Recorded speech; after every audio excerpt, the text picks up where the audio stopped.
Hello, this is Kinninigan from RagingReptilian.com. This video is going to be about 10 unsolved mysteries of ancient Egypt, but I like to call it dynastic Egypt. I just went over the whole deciphering of the Emerald Tablets of Thoth, and there's a reason why I have the Sphinx pulled up. Two things that we know about the Sphinx that are untrue. One, it was not part of dynastic Egypt. Thoth actually says he built the Lion Man statue. Secondly, we know that the head of the Sphinx was recarved by the Egyptians, the dynastic Egyptians. Here is a picture of the Sphinx and the pyramids of Giza before they were fully excavated. These are very early pictures.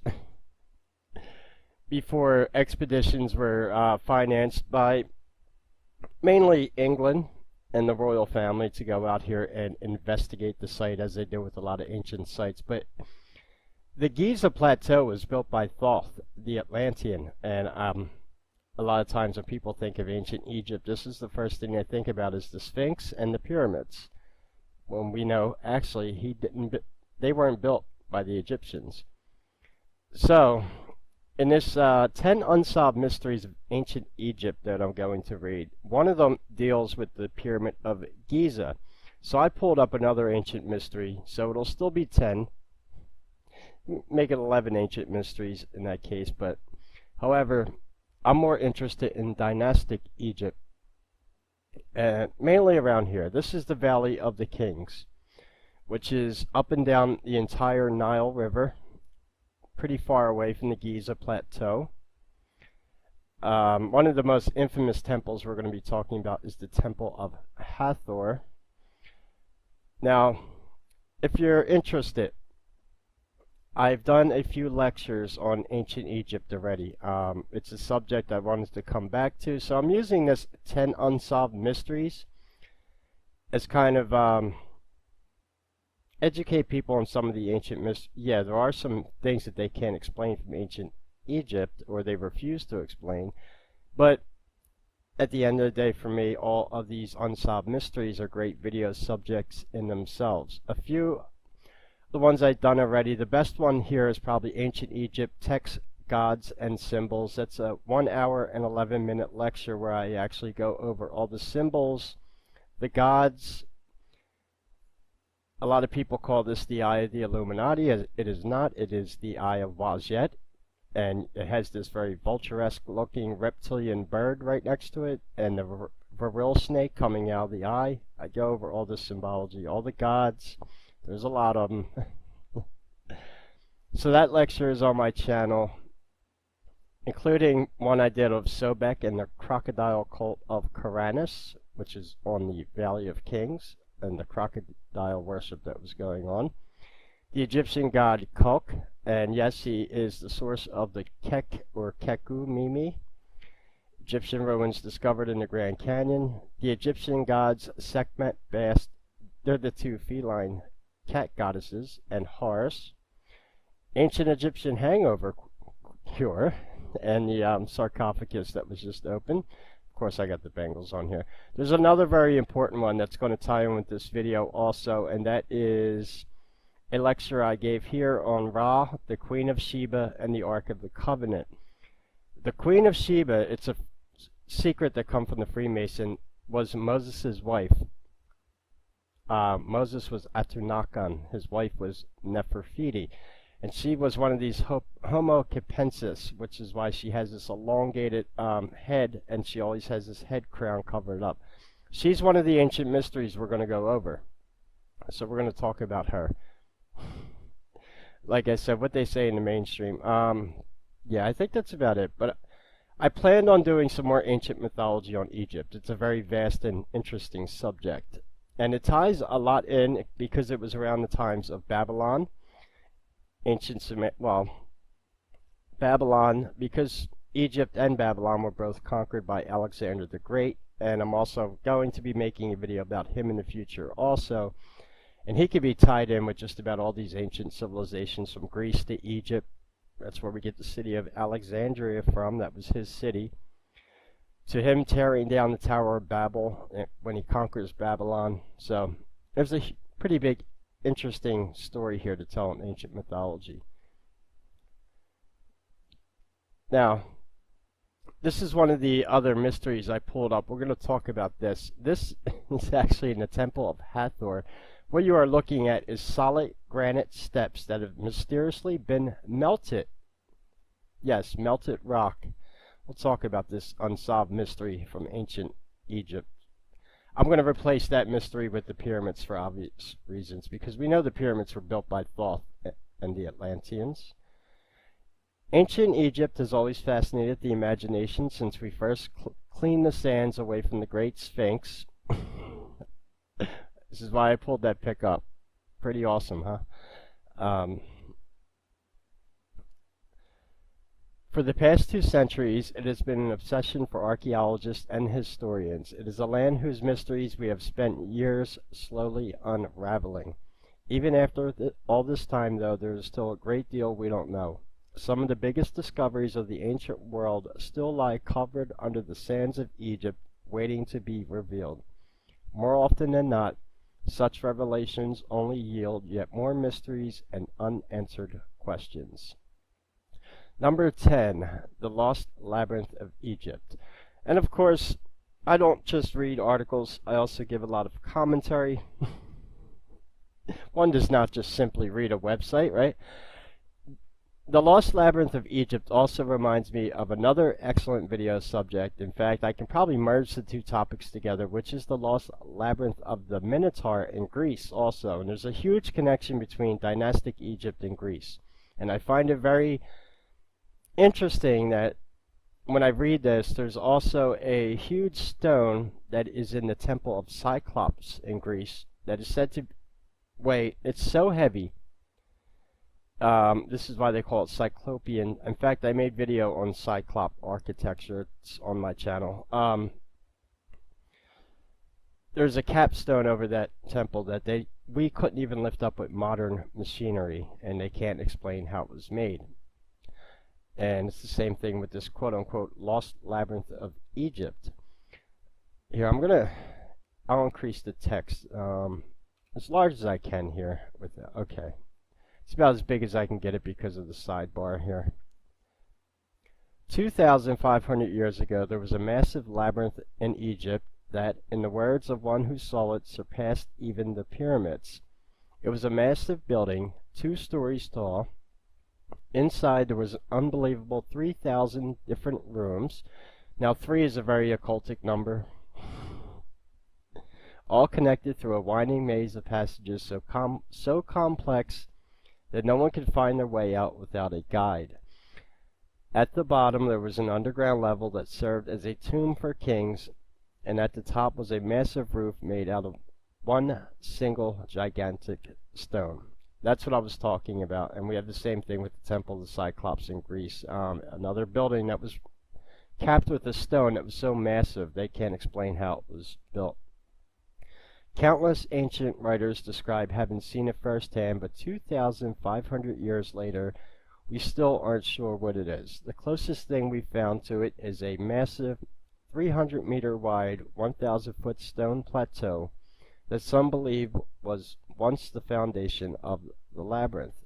If it is, though, the top stories have been completely lost to time. About the gigantic stones, though, there's something that's doxed right on the walls of hieroglyphs in ancient Egypt, and that is modern-sized humans sitting right next to giants. And we have the same thing in Sumerian wall reliefs also. In fact, there's going to be an example of that coming down in one of these unsolved mysteries. In 2008, a team of geo-radar specialists scanned the plateau and found that underneath there appears to be an underground labyrinth just like the one the ancient writers described. As of yet, though, nobody has ever excavated it or stepped inside. Until somebody makes it into the labyrinth, we won't know for sure whether we've really found Egypt's greatest archaeological wonder. Okay, I'm going to just put this out there. They know what's out. There's a lot of stuff buried under the sands in Egypt. And this is why we have Zahi, am I saying his name correctly?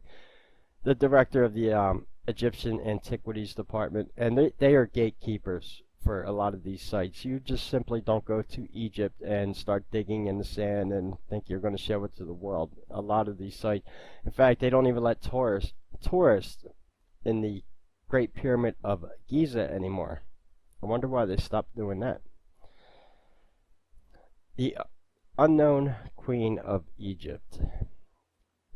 In 2015, archaeologists stumbled upon a tomb of a woman who was buried among the Great Pyramids of the Old Kingdom of Egypt. In her tomb were inscriptions calling her both the wife of the king and the mother of the king. 4,500 years ago, when this woman was alive, she would have been one of the most important people on the planet. She would have had greater power than any other woman in the nation, and nobody has any idea who she is. Now, just you got to bear with me. Some of these pronunciations are a little difficult. Historians have dubbed her Ken-Taka-Wes III, under the assumption that she was the daughter of Queen Ken-Taka-Wes II. They believe she may have been the wife of Pharaoh Nefertari and the mother of Pharaoh Mekahor, but they really don't know. They're just guessing. If her name was Kenta-Kawes III, then there are no other references to her whatsoever in anything we've ever found. Whoever she was once an incredibly powerful woman, but today she is little more than an enigma. Interesting. So they don't know who she was. This gets interesting. The Sphinx of Israel, because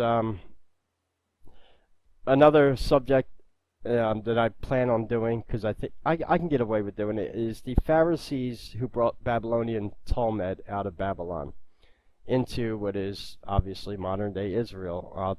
They were at Golgotha when Jesus Christ was crucified. So there's a lot of Babylonian and Egyptian mysticism intertwined into a lot of the Jewish occult texts. Mainly the Talmud is Babylonian, and then you have the Torah and the I'm not going to say it right in Hebrew.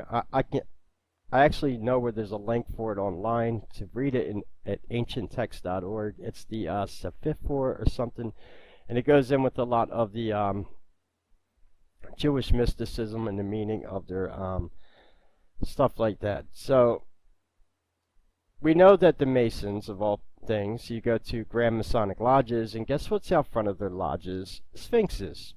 Yeah, and they use the pyramid. They hijacked the pyramid from Giza also. But this is pretty interesting. In 2013, in Tel Hazar, Israel, archaeologists found something they never expected to find so far away from Egypt: a 4,000-year-old Egyptian sphinx. Specifically, they found the paws of the statue resting on a base. The rest of it, it's believed, was deliberately destroyed thousands of years ago.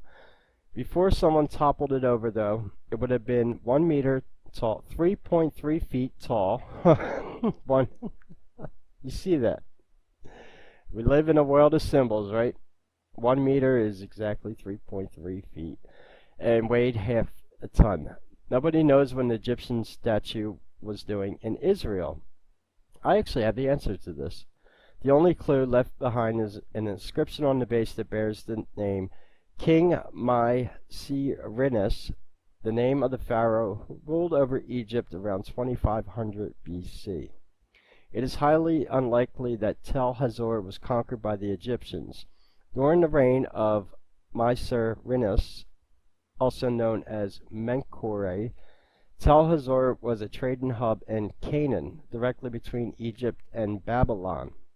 It was vital to the economic well-being of the two biggest powers in the area.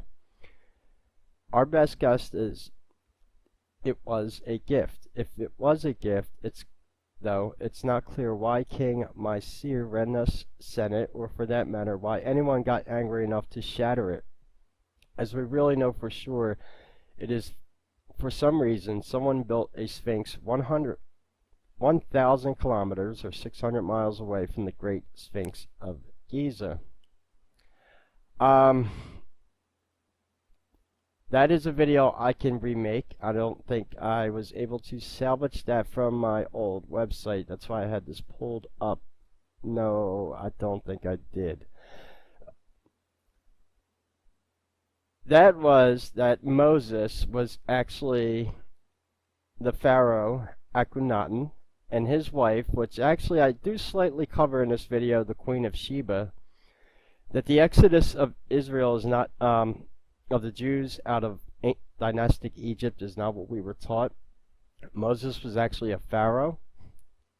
He's also depicted as a giant with horns sometimes. And his wife was the Queen of Sheba, or Nefertiti. And that the Exodus was not exactly what you might have thought it was. And that's why there's probably a Sphinx in the Holy Land, because Moses was a pharaoh himself. So, like I said, each one of these are interesting video topics just in themselves. 7. The mysterious death of King Tut. I've been wanting to make a video about King Tut for quite a while now, because there's a lot of mysteries around King Tut. King Tutankhamun was only 19 years old when he died, and nobody knows for sure what happened. His death is a complete mystery, but not because he was in the prime of his life. The reason that Tut's death is such a mystery is that there were so many things wrong with him that it's hard to tell which one finished him off. King Tut was in terrible health. He had malaria, for one thing, and he was born with so many genetic disabilities that historians are convinced his parents might have been brother and sister. Happens a lot in royal families. Interbreeding, yeah, there's a lot of truth to that. He had a clubfoot and genetic defects that some believe may have made his death nothing more than a matter of time. There's another theory that maybe King Tut was not even human. He was about the size of, he's, like I said, we'll make a video about King Tut. There's been some theories that he could have been an alien gray hybrid, of all things. And it goes into another theory of the reptilians having a long working alliance with the Zeta Reticulan Greys and the Alpha Draconian reptilians working together. So that's what I believe is a lot of the metaphors of the merging of these civilizations. He also had a fractured skull that for a long time was thought by archaeologists to be a sign that he had been stabbed in the head. Today it's believed that his head just got damaged while his body was being embalmed, but the possibility that he was murdered hasn't been ruled out. Now, I'm going to get a little, well, I know how it's done. Egyptians embalm the brain after death through hooks through the nasal cavity, so I don't see how they would have damaged the skull. That's how it was done, though. He broke his knees shortly before he died, too, which has led to a theory that he was killed in a chariot accident. If he was, though, getting on that chariot in the first place was a strange decision. Tut was so deformed that he couldn't even stand without someone propping him up. It could have been anything, or it could have been a whole slew of different things affecting him at once. The only thing we know for sure is that King Tut didn't get a lot of good news in his last month alive. I think there's some strange cover-ups there with his quote-unquote deformities. This is the one that we're going to skip over, yes. The hidden chamber of the Great Pyramid. Simply for the fact that it's attributed to being built by Thoth, the Atlantean, to open a interdimensional stargate. There are no hieroglyphs in the Great Pyramid. There was never any pharaohs buried in the Great. There was nobody. They're not. These were not built for graves for anyone. In fact, this in itself, I'm just going to do a video on probably a separate video just on the Sphinx and its meaning, and I'll make a video on the Giza the pyramids of Giza, the Giza Plateau.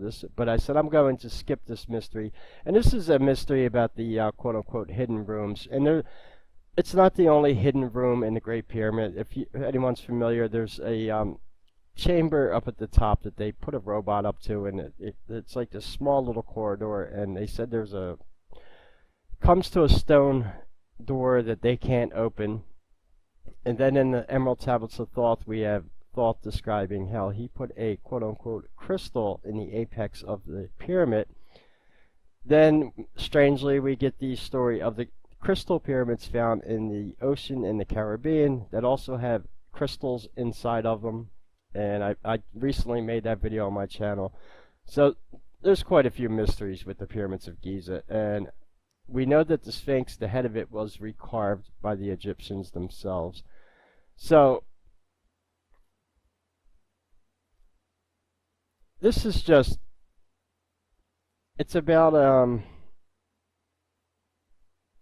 see, there's a lot of inaccuracy with this article, which is why I don't want to read it. They said it's built by King Khufu 4,500 years ago. Other people believe it was built by Cheops. Look, the entire Giza Plateau is older than 4,500 years. That's all I'm saying. And it was there before the Egyptians came. So we'll make a separate video about the hidden chamber of the Great Pyramid. There's a few quote-unquote hidden chambers because they can't explain it. So we're going to go to another mystery of dynastic Egypt. Ancient nuclear war. Well, the melted stone steps at the ancient Egyptian site of Dendera. And I want to make a video about Dendera, the entire temple complex, not just the steps. These are the steps that I was talking about. What you're looking at, this is granite that has mysteriously been melted. And you can see where it puddles down here at the bottom. What would cause granite to melt like this? They can't explain it. This is one of the, like I said, real mysteries of dynastic ancient Egypt. The Temple of Dendera. What happened here? Some people think it could have been a thermonuclear war simply because you can see that there is a window right there. Were these exposed from something that came through the window? I'm not sure. The Dendera temple complex is one of the best preserved temple complexes in Egypt. The complex covers approximately 40,000 square meters. Also, the site of the famed Dendera light relief. We're going to talk about that in a second. Dendera is an incredible site. The building that dominates the complex is the main temple, which is called the Hathor Temple and is dedicated to Hathor, who is the goddess of love, joy, and beauty. One of the strangest and most intriguing parts of the site, however, are the stairs leading up to the temple roof. The stone steps appear to be melted. It's hard to imagine what could have melted solid stone steps such as these. The temperatures that would be needed to melt solid stone such as this would have to be tremendously high. It is said that some of Dendera was built over an even older site, and while no conclusive proof has ever been found, there has been speculation of nuclear war in ancient Egypt. Ancient Egyptian sites still hold many secrets. Looking at this melted stone passage just leaves us wondering, what could possibly have melted these stone steps? Well, like I said, I'm going to make a video about the entire Dendera project, including the Temple of Hathor. We'll look at some of those cool hieroglyphic reliefs, including the Dendera light. That's what they were talking about. And we get a lot of the hieroglyphs that I'm talking about with giant Egyptians apparently standing next to normal-sized humans and a lot of strange things.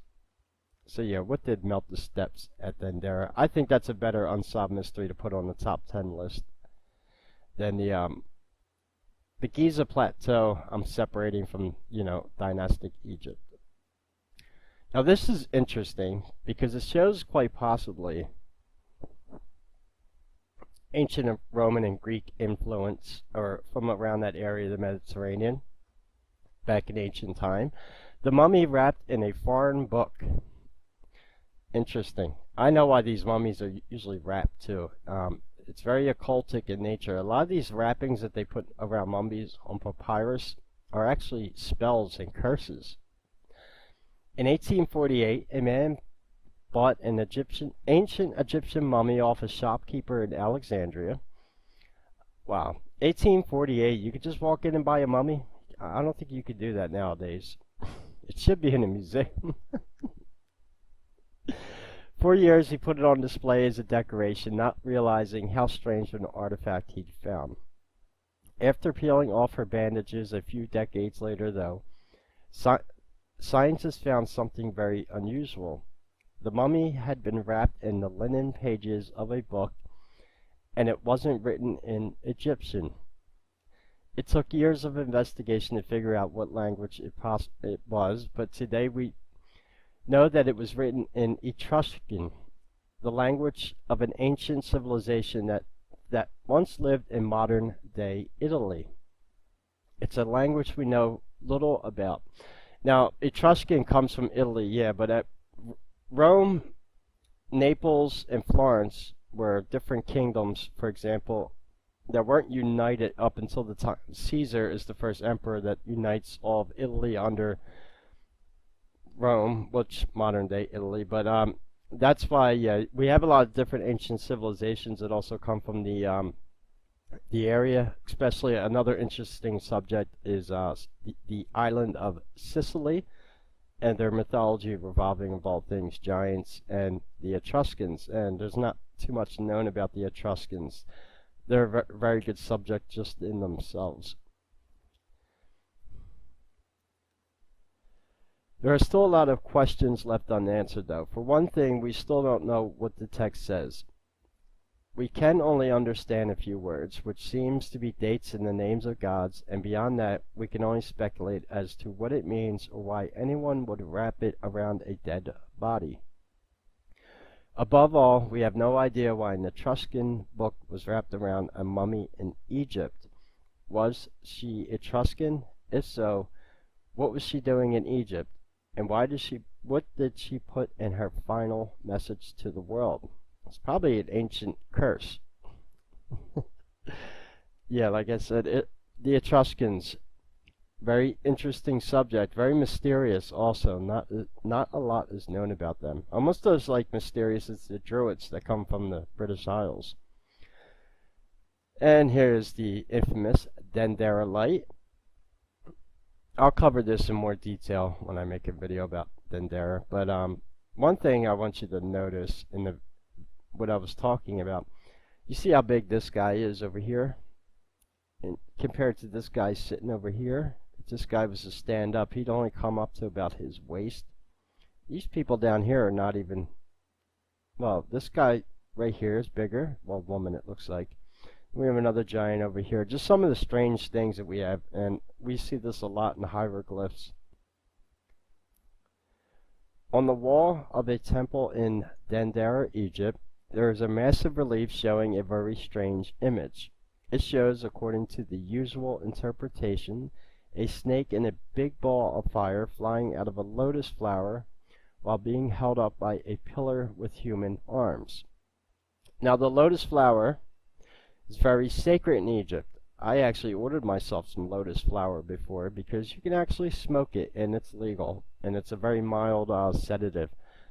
It's very highly praised. In fact, there's a in the Iliad from Homer, there's the island of the lotus eaters. Very ancient mythological story. And in ancient Egyptian mythology, it is the god Ra who was born out of the petals of the lotus flower. It's a very, and the lotus is a water lily, if anyone's familiar with it, purple flowers. If you order, you can order it online by the pound dried. It looks like potpourri. And yes, it's edible. You can make tea with it. In Egypt, they used to make lotus wine. They would take fresh lotus and steep it in wine and then filter the wine through, and they would drink this concoction. It was like a psychedelic version of wine. Very sacred flower in Egypt.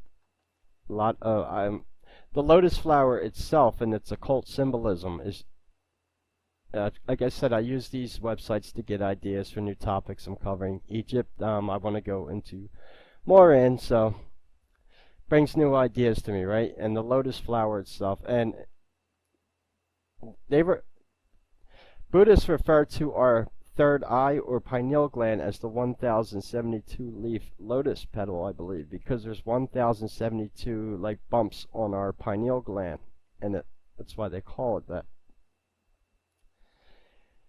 It's a weird picture, but not just because the pillar has arms. It just happens to look exactly like a model of a Crookes tube, a type of early light bulb invented in the 19th century. In fact, it looks so much like a light bulb that some people think it just might be a diagram showing how to make one. Now, I honestly never thought this looked like a light bulb. And the reason why is because of the snake in here, and they thought that this is supposed to be a filament. No.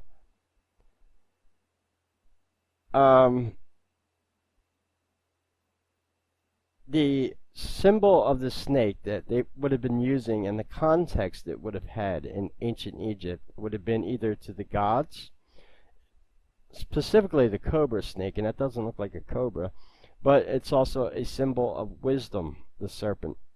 So I believe, and what these hands are holding up, I know it's very, a lot of people have tried to decode this Dendera relief without avail. It's one of the biggest mysteries of the ancient world, and still is. Not only that, but the other strange things, like the size of the smaller humans, and part of the story of decoding this is what all these people are doing around it, and this guy holding it. This, to me, actually, at the base here, looks like a lotus flower, sort of. I don't know.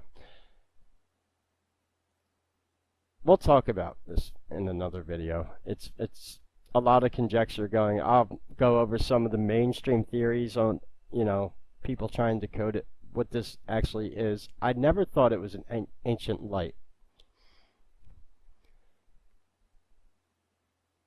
Admittingly, that's the kind of theory you usually hear proposed by tall-haired madmen on the History Channel. Hey, I didn't say it, but I told, ancient aliens. But they have some eerily convincing arguments. The room that shows Dendera light is the only room in the whole temple that didn't have fire-burning lamps. Archaeologists have found residue that shows Egyptians burned lamps in every other part of the building except for this one. So if they didn't have an early version of a light bulb stored in here, how did they see anything? And if the room was pitch black, what did they bother putting in such an intricate image on the wall? Well, I'm just going to touch on this part of my theory. A perfectly black room. Have you ever heard Bruce Springsteen's song, Dancing in the Dark? There's some truth to that, and a lot of pop stars, you'll hear them about, quote-unquote, dancing in the dark to channel spirits. Terence McKenna, the psychonaut, used to eat 5 grams of magic mushrooms in a dark room by himself so he could talk to an alien entity that he called Logos. There's a lot of truth to be in a quote-unquote dark room with no light around you to practice occult ritual and contact the spirit. They call them the spirits in the occult. We know who they are, the reptilians and archons.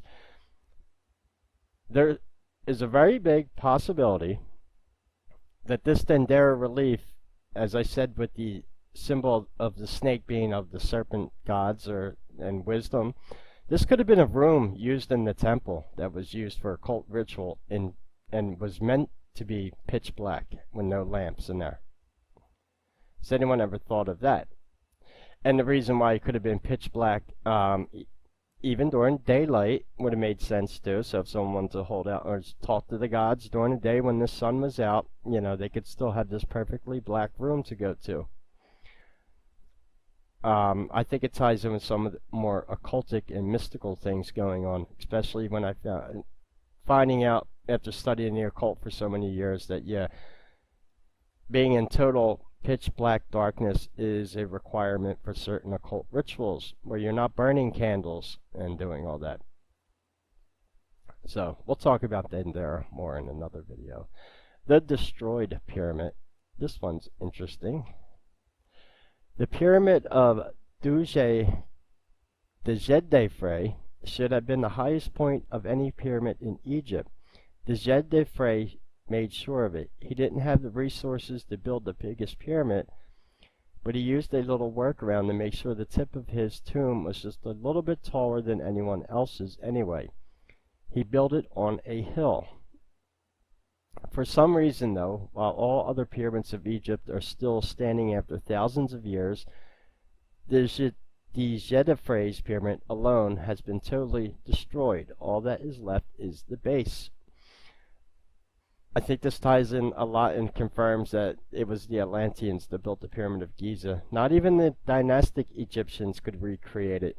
So that should tell you something. Although they did make some pretty impressive temples in the Valley of the Kings, but you'll notice this is more like they carved it right out of the stone. Interesting.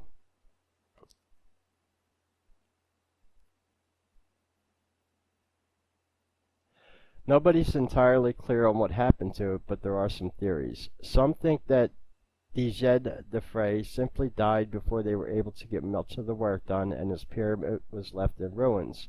Others think that the Romans quarried it for stones 2,000 years ago, tearing down a massive historical monument. And still others think that the people of Egypt just really hated Djedefre so much that they were willing to pull apart an entire pyramid just out of spite. Or was it destroyed some other way, by some means that they don't want to admit?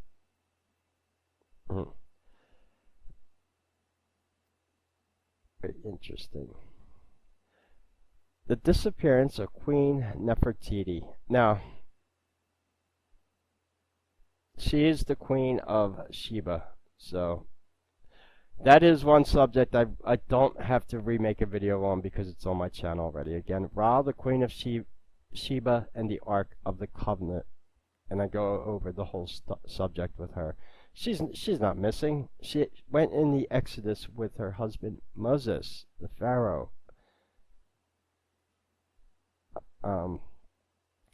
Queen Nefertiti is legendary for being one of the few women to rule over Egypt. She was the wife of Pharaoh Akhenaten, likely the mother of Pharaoh Tutankhamun. Now, some of the controversy that I went over in that video is, yes, admitting that Akhenaten was actually Moses. They're one and the same people, and it's one of the secrets taught in Masonry that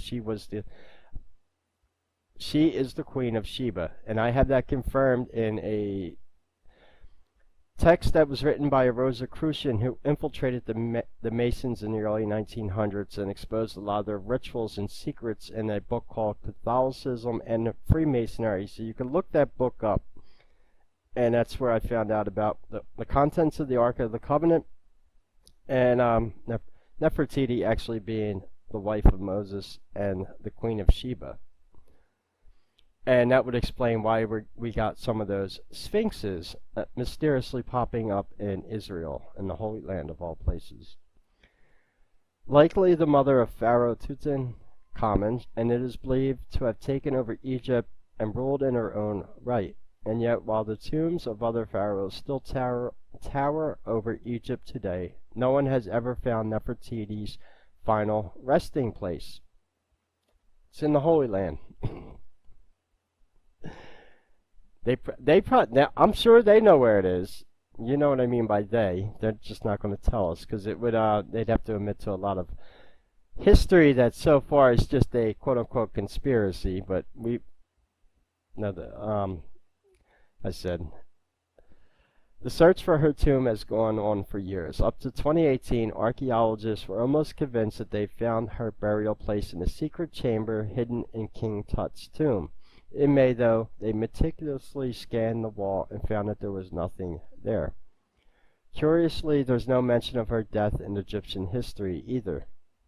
After about the 12th year of her husband Akhenaten's reign, all mention of her stops altogether. Some believe this is because she became pharaoh and took on a different name, but not everybody agrees. Some think that the answer to this mystery is a bit more mundane than we might hope. According to Dr. Joyce Tai Seeley, the simplest explanation is just that Nefertiti was never a pharaoh at all. Dr. Tide Seeley believes that people made a big deal out of Nefertiti in the 1920s because a sculpture of her face became popular and they just wanted her to be popular badly enough to believe it. According to Dr. Tide Seeley, the explanation is simple. We don't know what happened to Nefertiti because she just wasn't that important of a person. Right, no, that's being the Queen of Sheba and one of the secrets of the Freemason and being Moses' wife during the Exodus, it's kind of a big deal. But like I said, it's just misconstrues with a lot of things that were taught in history. The Exodus was not exactly what we thought it was. Who'd have thought, right? The Lost Land of Punt. This is a fascinating subject. I've always been fascinated by the Lost Land of Punt. And yes, it is. I am definitely going to be making a video about the subject. Ancient Egyptian writings are full of references to a place called Punt. It was an ancient African kingdom full of gold, ivory, and exotic animals that excited the Egyptians' imaginations, and it must have been extremely powerful. It was a place that commanded the respect of the Egyptians, a land they had dubbed God's land. Now, going to Marvel movies recently, it reminds me a lot of Wakanda and Vibranium in the Marvel universe. This powerful, secret ancient kingdom that was full of exotic resources. Yeah, they pull a lot of those ideas from mythology. There's no question that Punt existed. There are countless mentions of it in ancient writings. There's even a picture of the Queen of Punt. Alright, the Queen of Punt. Alright, yeah, let's stop it. I got a bad sense of humor. Hillary Clinton, yeah, she's the Queen of Punt, right? Yeah. In an ancient Egyptian temple. But despite how powerful and important this place might have been, we've never found it. The only traces we have of Punt are the artifacts the Egyptians kept. Scientists, desperate to figure out where the kingdom was, studied the mummified remains of two baboons that the Egyptians got from Punt and determined that the baboons, at least, had come from the area of modern-day Eritrea or eastern Ethiopia. And this is why I said I've been fascinated with Ethiopia. And this is why I said I've been wanting to make a video on the lost land of Punt for quite a long time. I have even a bigger theory that quite possibly the civilization of Punt was possibly connected to the land set up by the Atlanteans known as Kemet, where the Giza Plateau is today. And quite possibly these people were more associated with the Atlanteans, and that's what I believe is quite possible even with the Druids out of the British Isles, that these have connections to Atlantean refugees, and that's why their existence in history would have been covered up by Rome, Greece, ancient Egypt, and they would have made no mention about them. Ethiopia, we know, is very propagandized to be a third world country, the iconic starving children with flies flying around them, and but however, there's a fascinating history in ancient Egypt, including one with Catholicism of all things, in the Order of the Nazarene. Another subject, we have a lot of these mysterious stone-carved churches in Ethiopia, underground. So this is, there's actually two subjects that I want to make coming out of Ethiopia. The one about the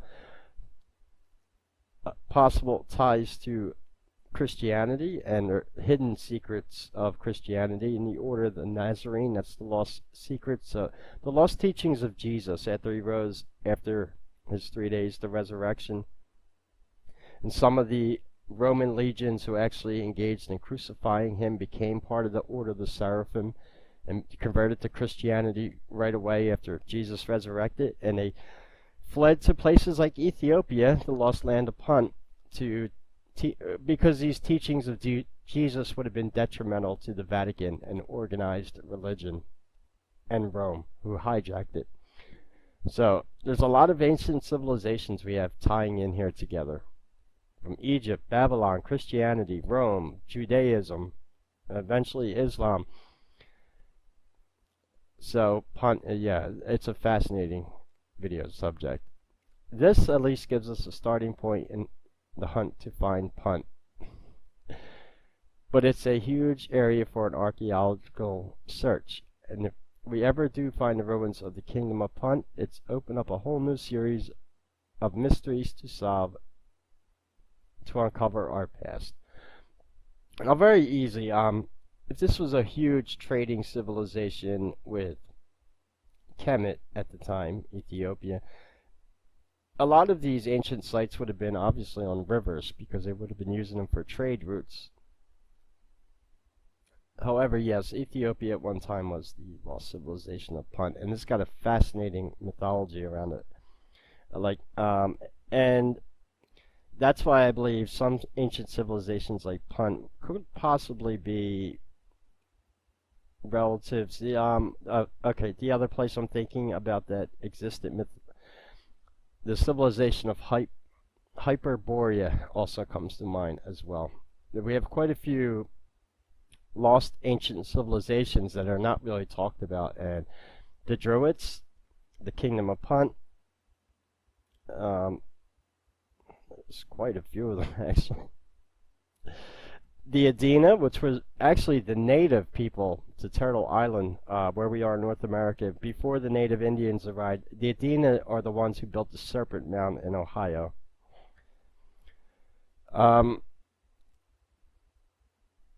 Yeah, so that's another fascinating subject all in itself. Anyway, that's going to be all for my mysteries. I'll put these links in the description. If you're interested in any of the videos on my channel, just go to the search option and type in Egypt. You'll see quite a few videos I made pop up. They're quite lengthy also. And expect to see some upcoming videos from a lot of these subjects I talked about here, the top 10 unsolved mysteries of ancient Egypt. We'll see how many we can solve. And I'll also put this link in the description, the one for the Dendera Temple Complex, because, like I said, they put the pyramids of Giza in the top 10, but that's not ancient Egypt. That's the land of Kemet.